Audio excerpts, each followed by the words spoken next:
All right, guys, what is up? Welcome into another episode of GC Live. Wes Mitchell here with Chris Clark. Going to talk a little bit of Gamecock recruiting with you here today. But first, let's talk about a couple of our awesome sponsors. Our guy, Clint Hammond, CMG Home Loans, ClintHammond.com, our presenting sponsor right here on the show for many, many years now. 803-422-6797.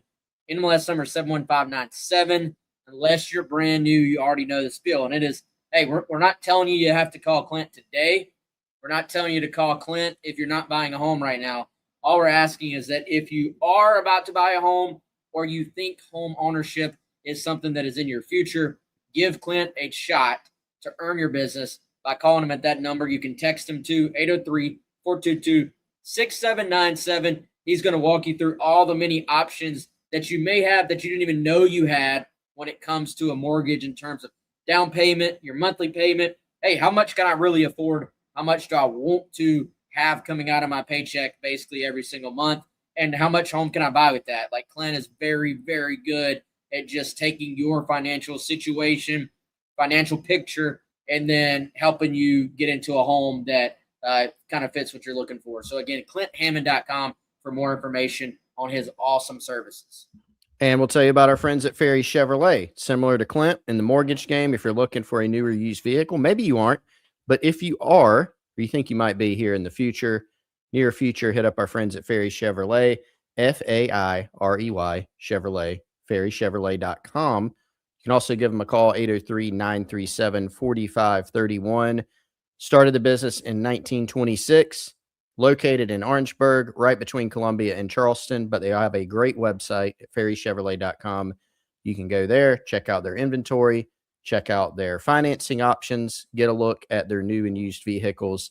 And they'll be glad to answer any questions for you. Still led by a fourth-generation family dealer there in Joseph Ferry, ferrychevrolet.com, or 803-937-4531. All right, Chris. Of course, the shows kind of last week and the week before, we're more focused on, hey, this is about to be a big official visit weekend, and it was more focused on what we're hearing coming out of an OV weekend. And now we'll discuss what has actually been, I would say, a little bit of a run for South Carolina. 2 commitments in the boat over the last week or so, and potentially more on the way, with one of their top targets set to decide in running back Braden Tyson tomorrow. So I think, Chris, for Carolina, let's just go back and let's go in order. But so last we talked in terms of shows after commitments, we were on Judah Lancaster, who, of course, tight end from Brentwood Academy. We went in detail on him. So let's bring it forward to 4 days ago, Sunday afternoon. Jackson Elston from Oxford, Alabama, 6'4.5", 321 pounds, announces his commitment to South Carolina. And I would say really not a surprise that he committed to South Carolina. A little bit of a surprise, though, in that he went ahead and committed to South Carolina. So I do think one of the kind of underlying layers to everything right now, we're going to get into at the end of the show, another target for Carolina who has moved up his commitment. And this thought process of, like, when do you bring in guys on the OVs? When do you make the first push? And, in the case of Jackson, he was not one of the guys who was in that first kind of May 1 OV weekend, but Carolina had him in for a spring visit. He was supposed to visit in June for his official visit, and decided, hey, I'm just going to go ahead and commit. And I know where I want to be. Let's go ahead and do it. And I do think there's an element here of guys saying, if I have a good opportunity, if I have a good situation, if I know where I want to be, let me go ahead and lock this thing in. And that was the case. South Carolina was already in the official kind of final 3, but it looked like it was going to be a June decision. Gets moved up to May 10th. Yeah, and we'll talk about another guy who's now on the commitment list that falls into a similar category. And we'll, of course, get into Braden Tyson, who, Wes, if they can close that one out, will be not the exact same, but a similar dynamic in terms of building momentum, like before an official visit even happens. Braden Tyson's obviously already taken his. He was on that first weekend in May. But yeah, you are, I feel like, seeing this a little bit more with guys that have some summer official visits set. They're looking to decide before their senior year, but then eventually a point comes where they said, you know what? I've seen what I need to see. I've heard what I need to hear. Everything's lined up. Let's go ahead, lock a spot in, get it done, finish out the process. And so Jackson Elston falls into that one. He's had an official visit booked for a while, so he's certainly been on our radar. Of course, he's been on the staff's radar. He's been on fans' radar who pay close attention to recruiting. Out of Alabama, 3-star guy, plays left tackle for his high school. Has, to me, Wes, I haven't gotten verified where he's going to play at South Carolina, but to me, I kind of think he looks more like an interior offensive lineman. I think that's where he's rated by Rivals. We'll ultimately see. We also know, we found out a little bit about this. Randy Clements is also taking the approach with some guys in this class of, hey, maybe you start out as a guard early in your career and you move to tackle. Maybe you have the ability to play multiple positions. We know that's something they look for. It's something the NFL looks for. But this is a guy that they liked enough to go ahead and say, hey, if you're ready to commit, jump into class. We'll take you. 2 offensive linemen now in this class for South Carolina as they can to build out the high school recruiting class along the O-line. Yeah, and I think, shameless plug here. I thought if you go back and look, JC had a really strong piece that I think is what was a little bit prophetic in terms of what was going to happen or what could happen on the offensive line. And shameless plug, GamecockCentral.com and the Big Spur here. You can get 3 months for $1 at this exact moment. Go ahead and get that before it is gone.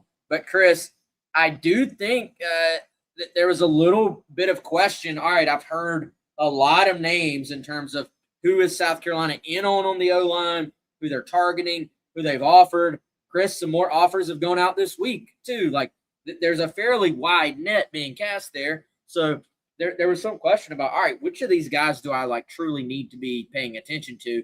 And earlier, or that past week leading up to the Sunday commitment, JC had put out a list sort of saying, hey, I think it was 5 or 6 guys that I feel like South Carolina probably leads for. And he was on that list. And then lo and behold, he commits on Sunday. So if you are a subscriber, I would actually encourage you, if you want a feel for where the O-line recruitment is on the whole at that position group, go back and check that article out. But I tell you what, this kid, to me, one thing I think we're seeing in all of Clement's recruits is something that you're going to see on film here with Jackson Elston, if you're on the video version of the show, is that mentality of playing to the echo of the whistle. That mentality of, well, maybe I don't have anybody to block right now. Let me just go find somebody to hit. I'm 10 yards downfield on a long run. Let me finish off this play by hitting one more guy. And so I think with a lot of these Clements recruits, what you're going to see is there are going to be elements that they prioritize over others. I have not specifically been told this, but it certainly feels like all these guys sort of have the prerequisite size, but also the prerequisite mentality to play offensive line in the SEC. And, let's be frank. These guys at this point aren't all like as highly rated in the On3 and Rivals system as we have seen some of the guys were for that stretch where South Carolina was really recruiting well on paper. So I do think that's going to be a fantastic or a very just interesting element to how this is going to play out. But, man, I think you can definitely see the toughness that these kids play with at that position. That's something I've been fascinated by is, realizing that South Carolina's first 2 commitments are quote unquote 3 stars, right? What will the fan reaction be if, and this is a hypothetical, but at the end of the day, let's say they take, and we don't have an exact number, Wes, or at least I don't, say they take 4 or 5 high school offensive linemen and there's, maybe a 4-star and a few 3 stars in there. What will the fan reaction be? I think fans have seen for the past few years, hey, we got all this talent. I mean, Shane Beamer's talked about it a lot. It's not like we didn't recruit talent on the offensive line, because you look at the other schools that wanted a lot of the guys we brought in. We just haven't been good enough, right? So I think my sense is, and y'all weigh in on the chat as fans, I think the sense says, hey, if these are the guys that Kendall Browse and Randy Clements, and Jason Smith, this is the guys that they want, they've got a track record, right? So, like, put some trust in it. Not saying that's right or wrong, but I do think that's the approach that some fans are taking. Of they're looking for fits, and they have kind of their credentials and their traits that they're looking for. We also know, Wes, offensive line is that and quarterback, probably the two toughest positions to project. Offensive line is one of the most developmental positions, if not the most developmental in football.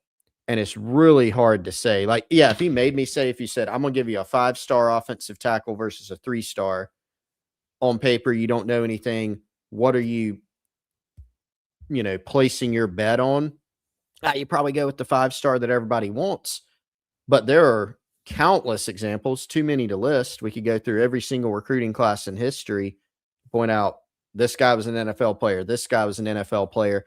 And there are a bunch of those that even fit that bill at South Carolina, right? Guys that came in, not super heralded, made really good careers for themselves, and then went on and played at the next level that weren't 4 or 5-star performers. And then you see the opposite of that, the other side of it too. So it has been interesting to watch this as they kind of continue to put the board together. Like you said, there's new offers even going out in the 2027 class. I think 2 new ones, 2 or 3 over the past couple of days.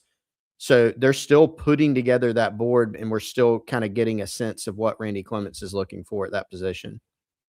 Yeah, and I think, hey, you got a new coach, man. It's going to be a little bit different. And, even though we're in the NIL transfer portal era, it's going to be different relationships. Like, I think, frankly, we saw a little bit of just a transition period where there were some guys South Carolina was in on very early, like they typically always have been with Teasley and, Sam Sorbet, who's still there. And, those guys, well, you bring in a new coach and that relationship's just not there anymore. So you kind of had to rebuild the board, I would say, a little bit, just to be fair. And so maybe some of this shifts, like maybe there's some guys they like that aren't as highly recruited that they take at this point. And then as time goes on and you get a little bit more, those deeper relationships, maybe next recruiting cycle, if South Carolina has the year they want on offense, you start to see that take off a little bit more. But certainly I think anytime, Chris, you have an old school coach like Clements, these guys will trust their eyes more than about anybody, I think. Like, all coaches should probably trust their eyes to an extent, but I think an old school guy probably does a little bit more than the younger guys, just because you just haven't done it as long. And so I think we're going to see him target a very particular skill set of guys. And it doesn't mean you're not going to have highly recruited guys too. You look right down the road near Chris there in Irmo with Nate Carson, one of the most highly recruited guys in the country, most highly rated guys in the country. So South Carolina is going to be in on those type of players, but also it seems like it might end up being a fairly big class when you look at how big of a sort of net they're casting here on the O-line, and some other guys out there that I think they're in pretty good shape with too at that position. Yeah, this is a position where you're kind of rebuilding, not only for this year, but you start thinking about the high school ranks. Will South Carolina go portal on the O-line? Probably. They typically have. But it's a position where, to go back to what we were talking about earlier, it's developmental. And so you have to make sure that you've got guys in the pipeline that you can bring up in your system and give them an opportunity to develop. Not just, yes, the transfer portal can be great for offensive linemen. You can build some depth there. You can plug in a starter or two. This year, they're going to be plugging in, maybe 4 starters or so on the offensive line.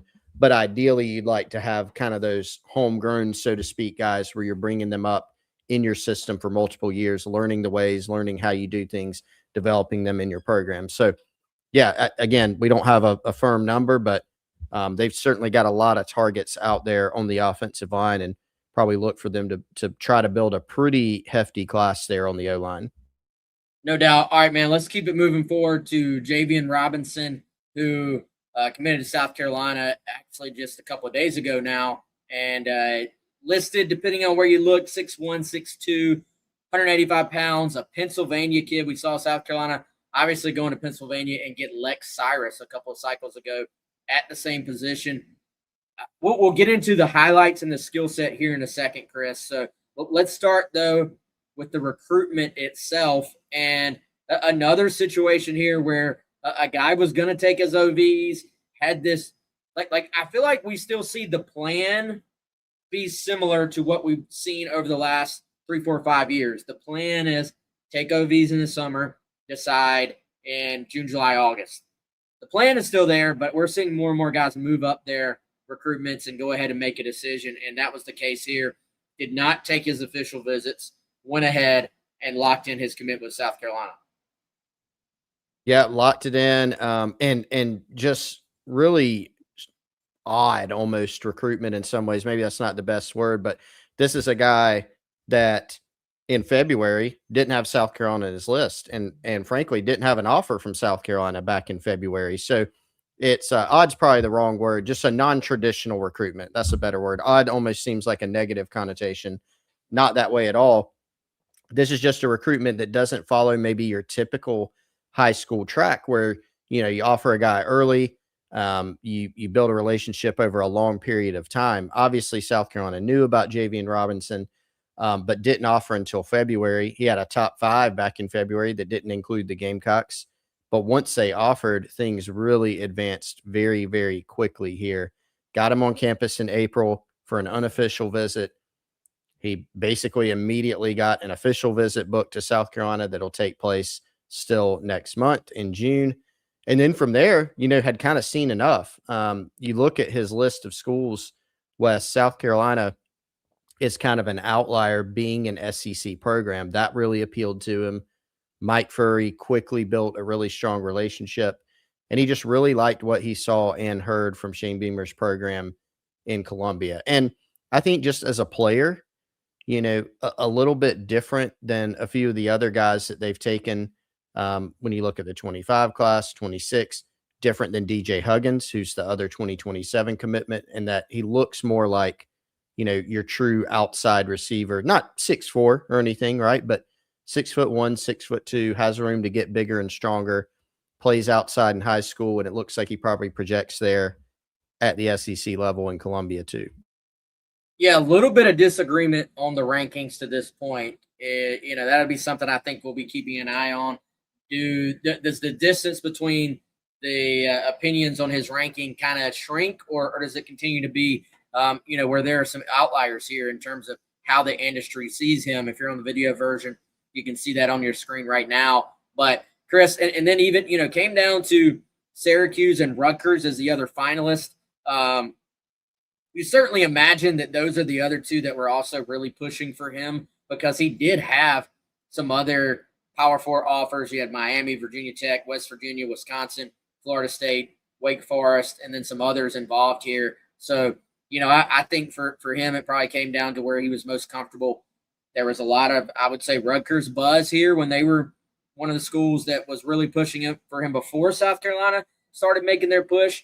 Once the Gamecocks made their push, they were able to get him added to the commitment list here, obviously. But, man, looking at this here, you have rivals having him as the number 80 wide receiver in his class. Huge disparity here. 24/7 Sports has him number 33 in his class, and then the industry ranking, as you would imagine, and then also ESPN.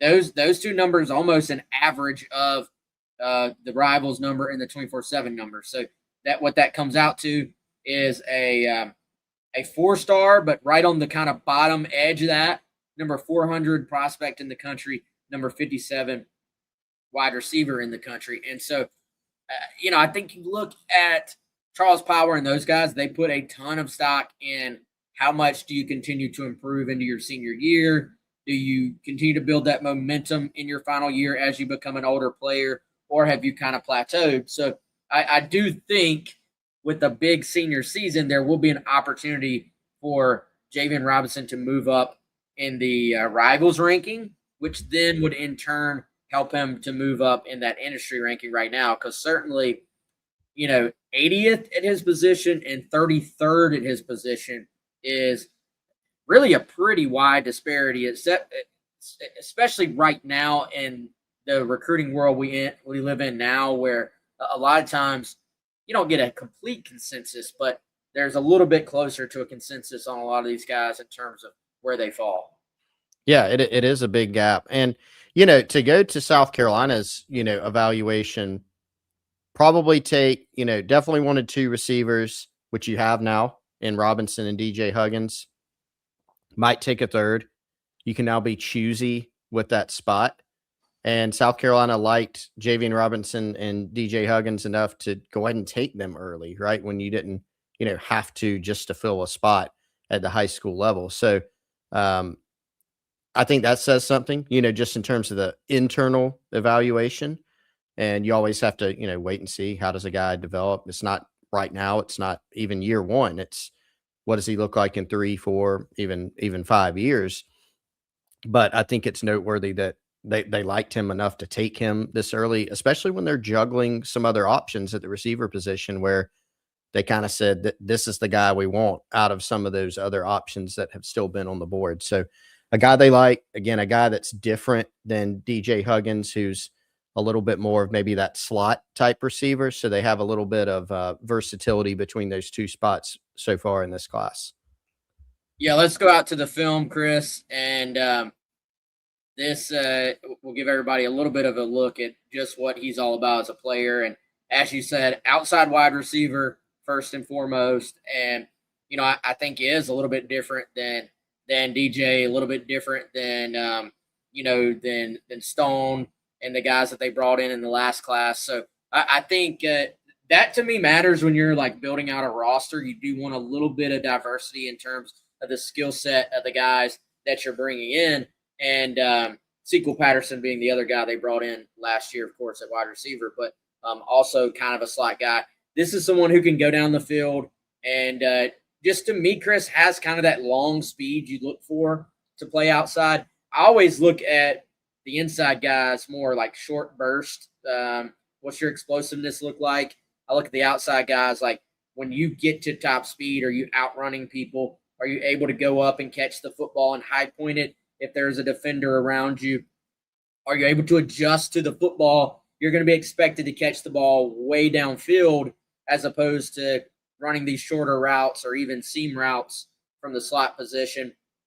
And then I think you have to have a little bit of just kind of physicality to you because they're going to want you to get out there and block and use your size against corners. And I think there's upside here, Chris. Like, to me, this is your typical high upside, but a little bit raw because of the offensive scheme that he is in type player.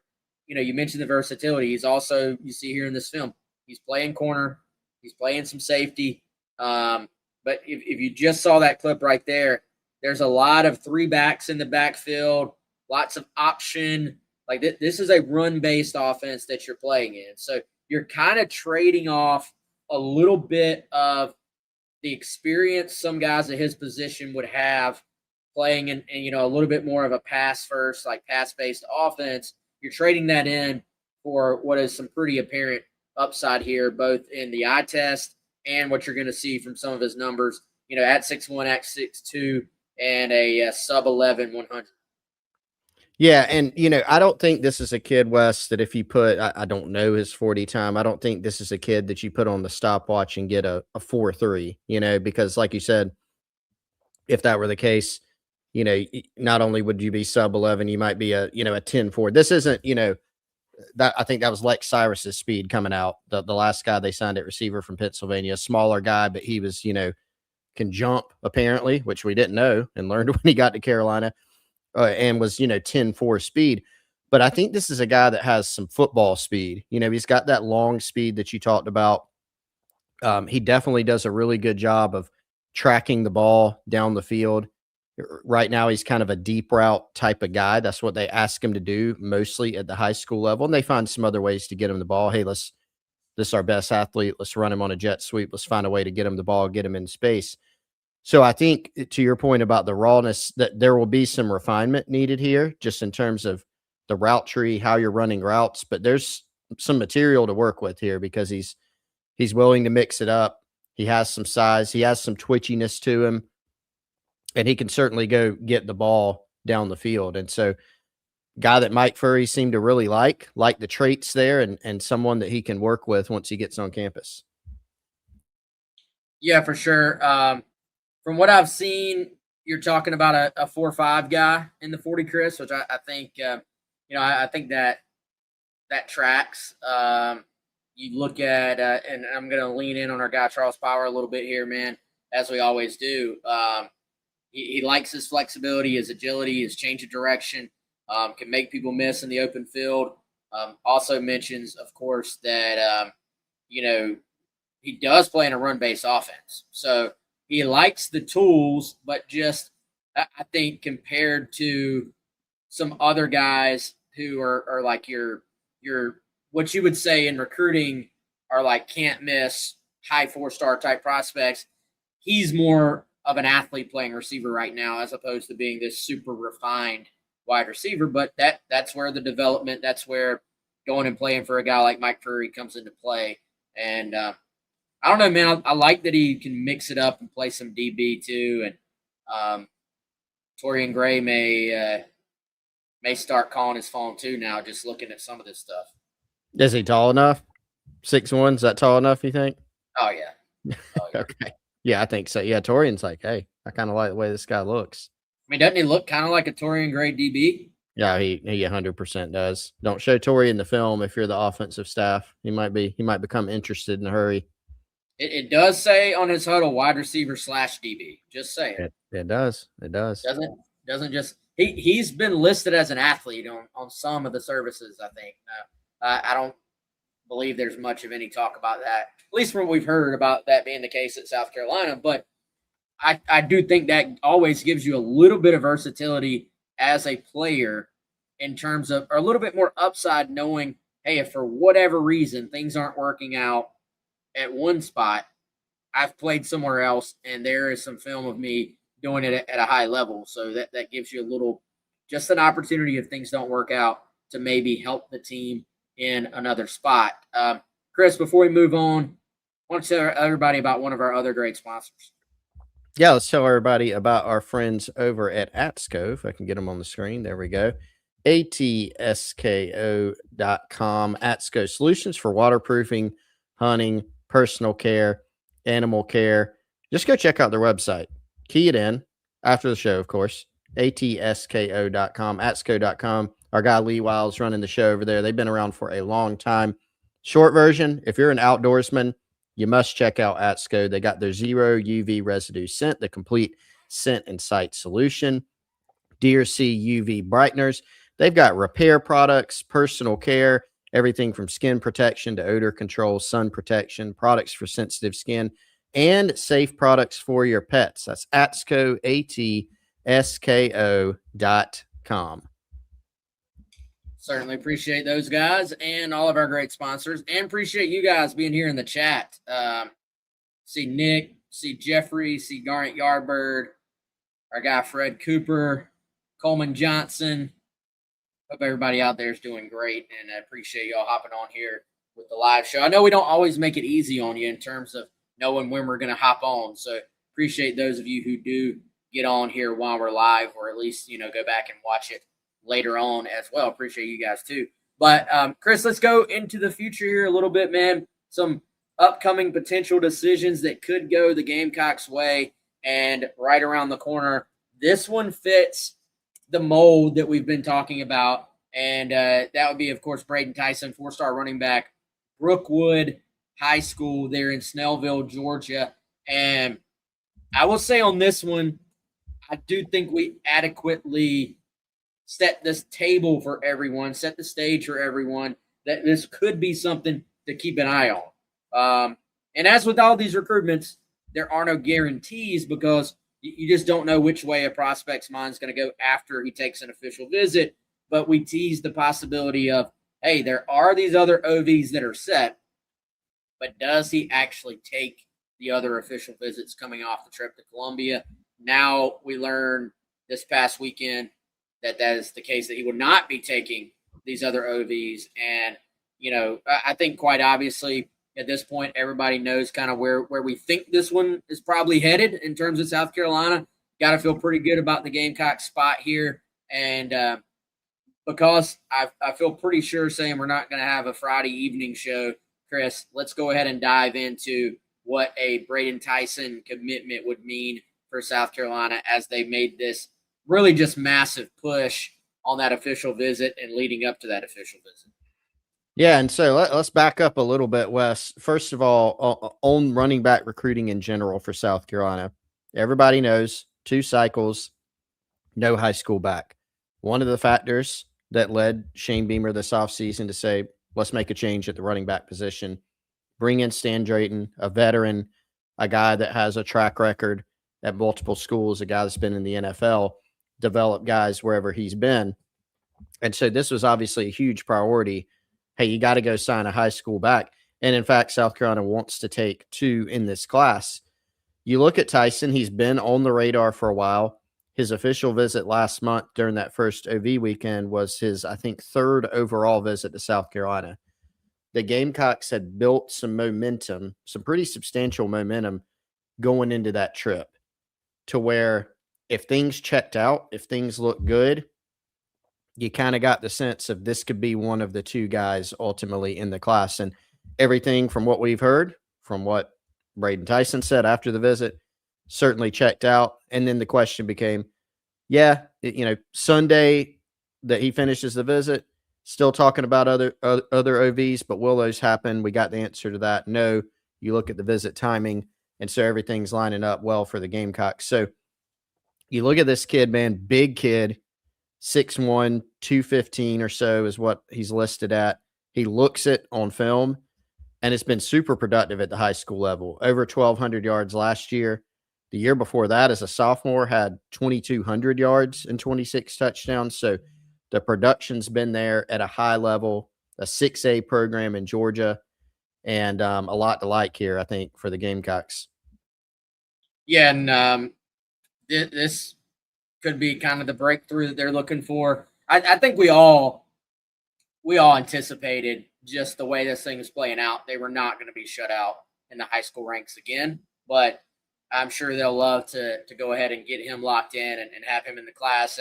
And then you can be very selective about how you play this thing out moving forward at that position, as there's a bunch of other guys South Carolina is in on at that position. And Chris, one you wrote about today, I think will quickly, maybe it already has the attention of South Carolina fans, but Trey Segura there at Burns, in-state kid, 4-star prospect, is a top 10 running back in the country, top 5 according to some people.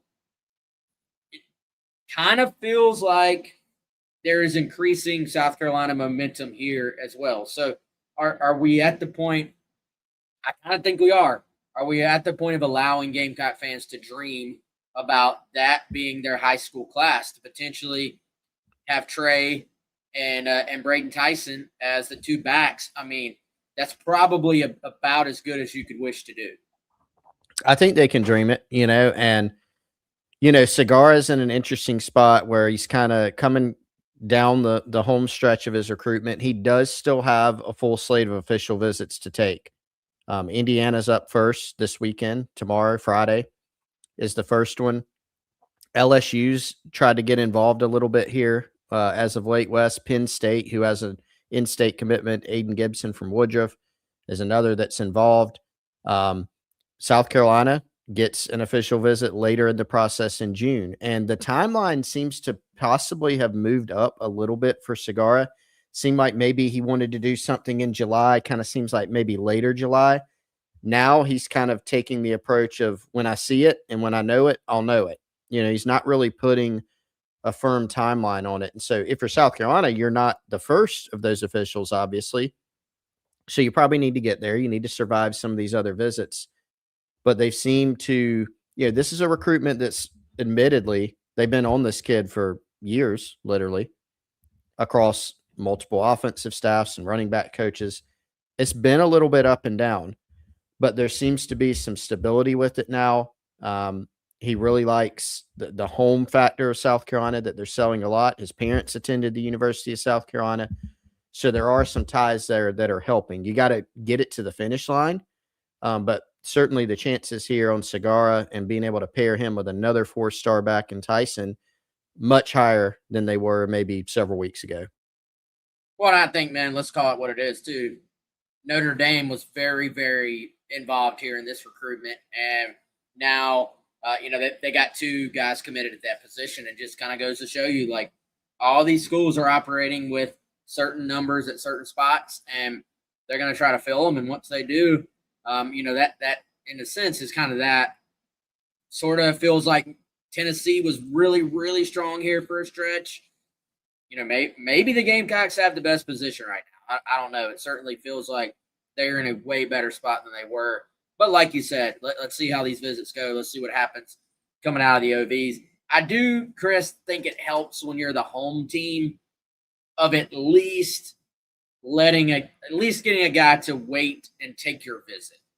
You know what I mean? Like, and I'm not saying it can't happen where maybe he just falls in love with one of these other places and commits before he gets there. But I feel like just being the home team, having parents that went to Carolina, that maybe gives you a little push you can make where you just say, hey, man, all we're asking is for you to get to ROV. Like, even if you think you're about to commit somewhere else, just give us a shot.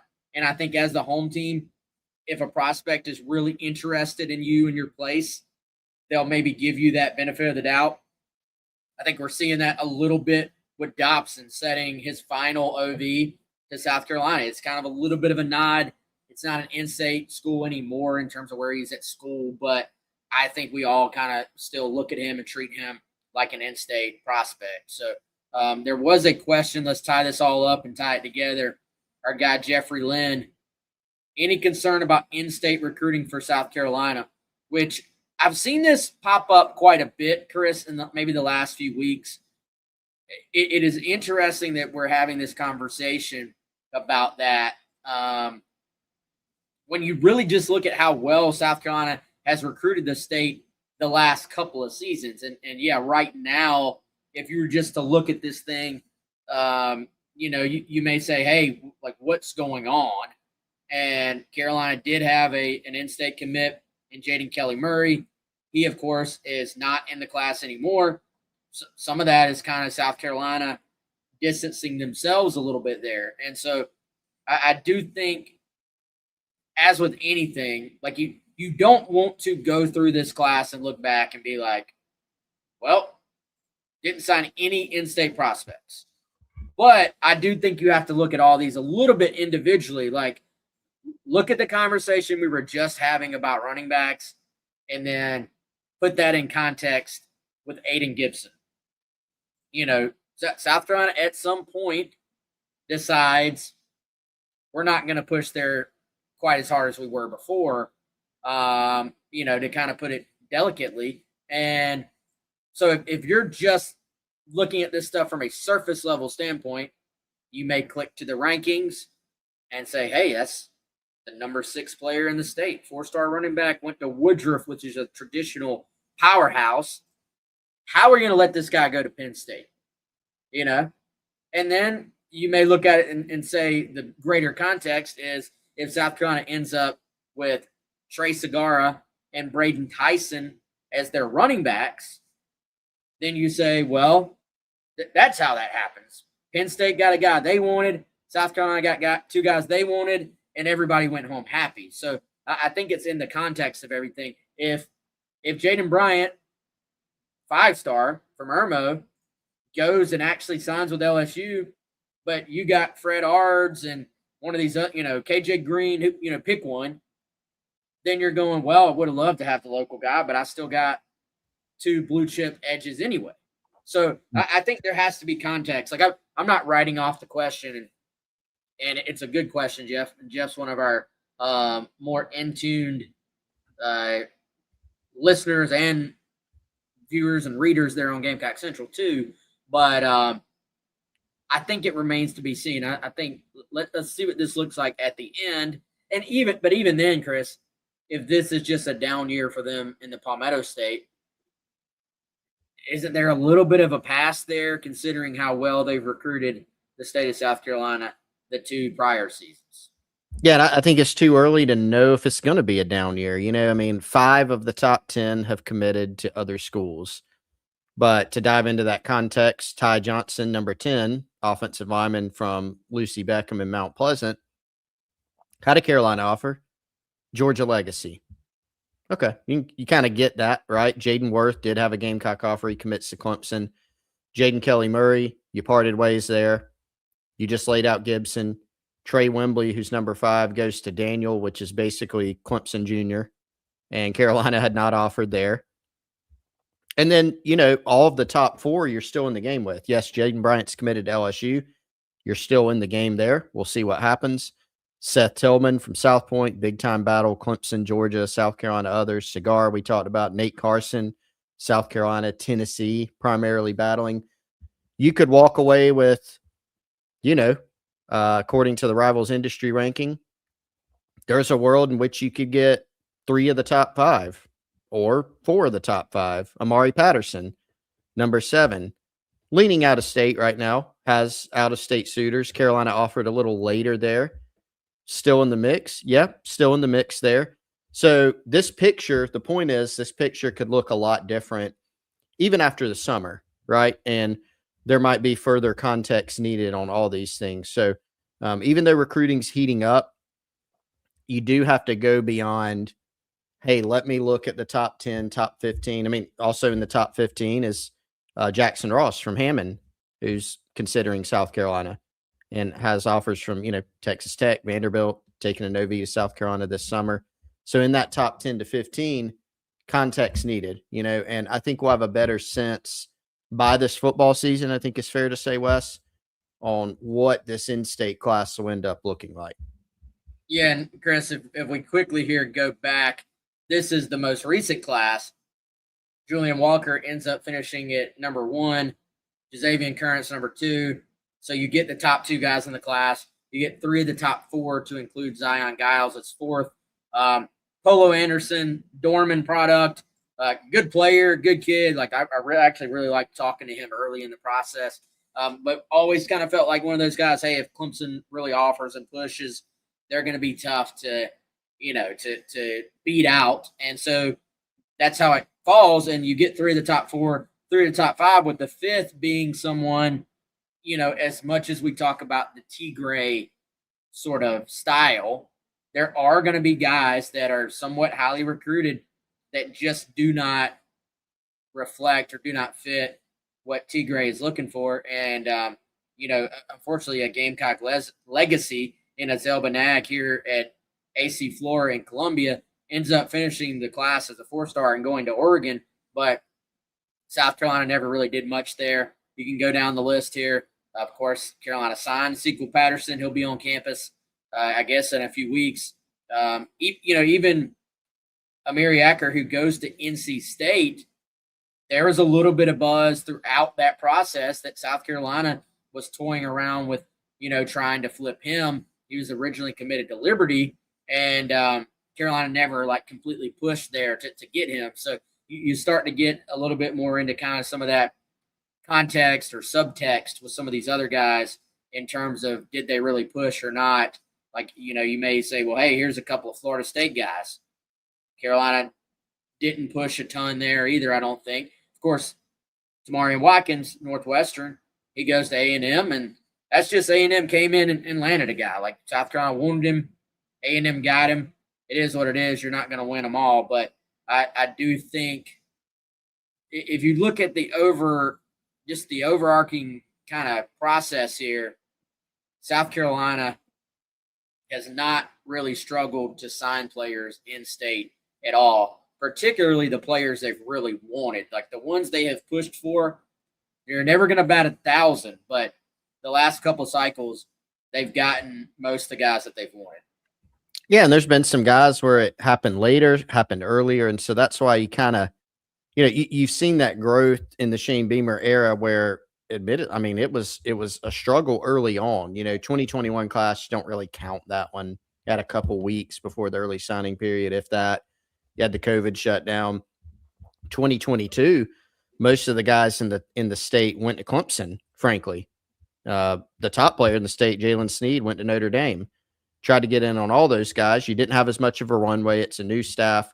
Things started, to turn around a little bit, particularly in the past couple of cycles. And so it's not that South Carolina has totally lost juice in state. I think I have seen that narrative out there a little bit.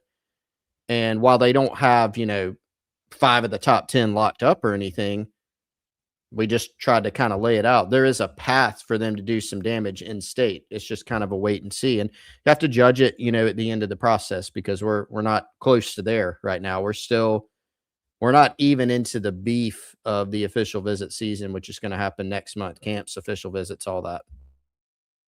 Chris, how about this that just popped up? Jaden Sellers, number 23 prospect in the state of South Carolina, class of 2025. Just goes to show you, no matter how much data there is now, it's still not a perfect process. It'll never be. It's not a science. You can be a mid 3-star guy and end up playing very well and playing early in your career. So I think I knew that, but I think I'd forgotten just how far down in these rankings that Jaden Sellers was. So just goes to show you, man, you never really know.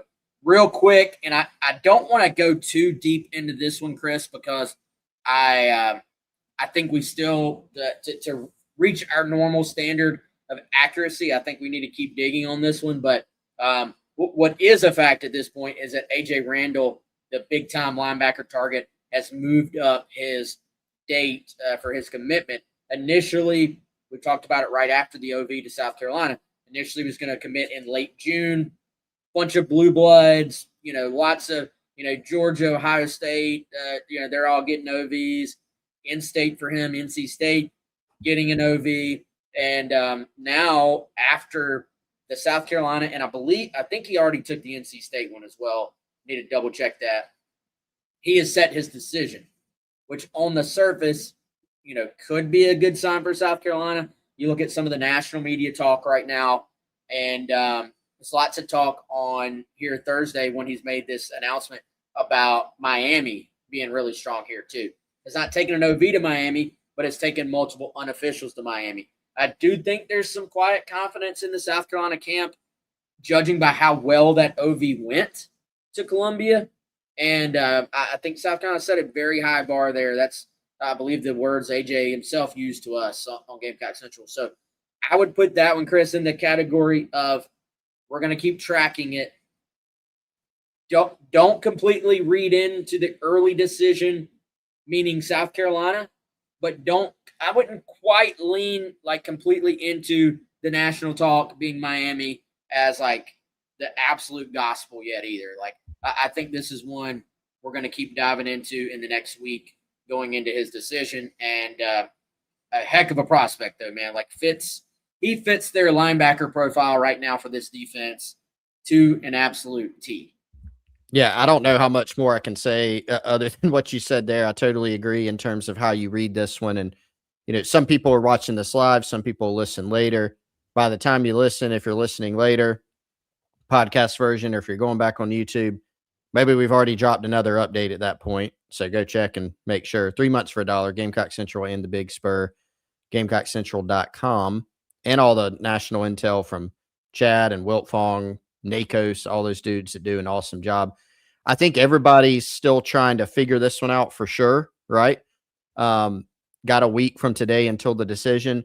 But you're right. There was a point, Wes, where remember early in the Beamer tenure, like end of Muschamp, beginning of Beamer, you're looking at the linebacker room and going, man, there's not a lot of depth. You feel like it's super thin.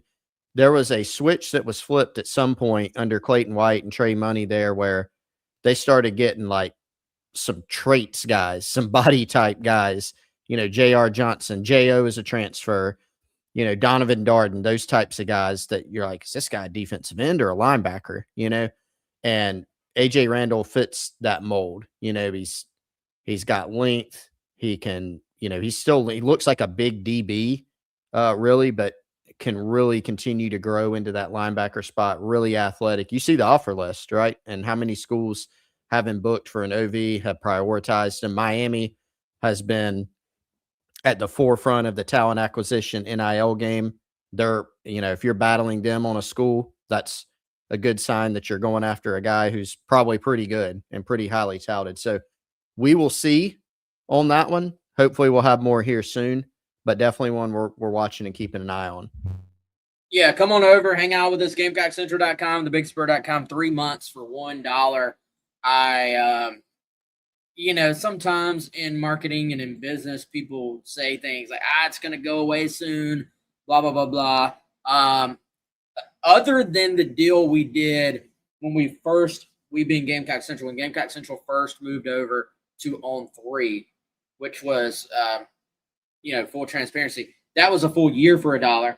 And that, Chris, was only because there was no way to move over subscriptions from the old rival system to the On3 system. So it was, hey, give us your credit card. So, we're going to hit you for $1, but we're going to go ahead and just give you a year to get you over rather than deal with like the technical weirdness of trying to just physically move your username and everything over here, your subscription information over.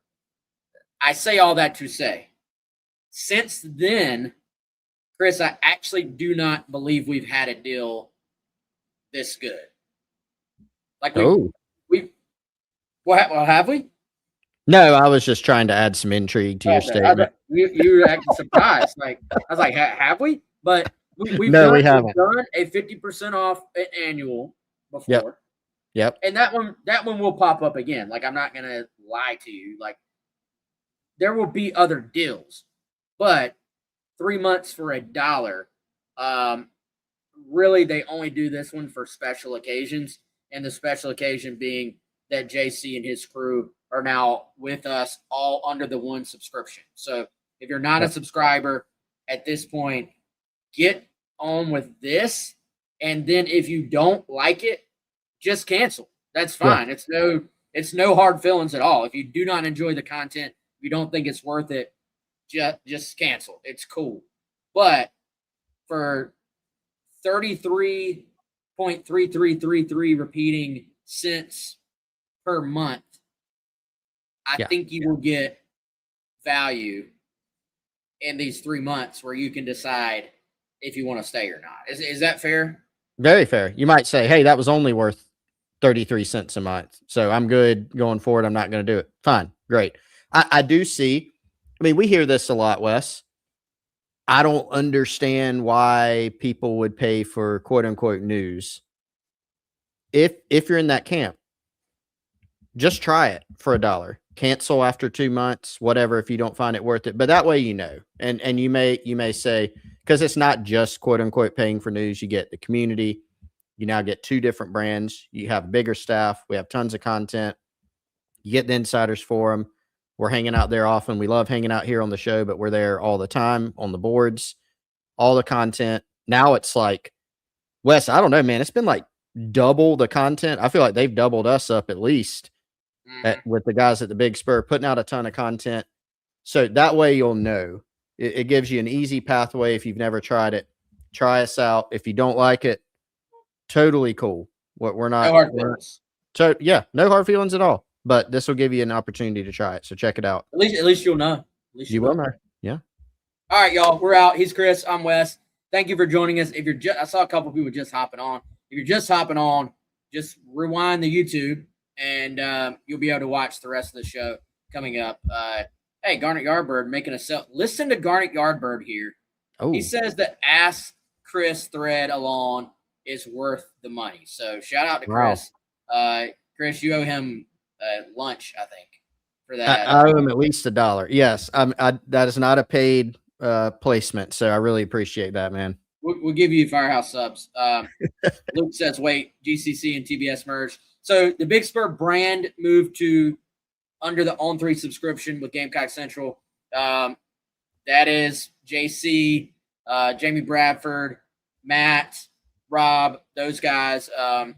our other competitors from 24/7 that are still over there doing their thing as well. That is not a part of our subscription, just to be completely transparent there. But yes, JC and the Big Spur brand are now under the Gamecock Central subscription, the On3 subscription. If you go to GamecockCentral.com right now, what you will see, just to explain, if you go to that site, you will see our front page like normal, but you will also see a tab at the top that will toggle you over to the Big Spur brand, and you will see JC and Matt and Jamie and all their content. But you get all that with one subscription. So, Luke, because you're asking, that shows me you've got some interest. So just come on over, check it out for $1. Let us know what you think. Promise you're not going to hurt our feelings.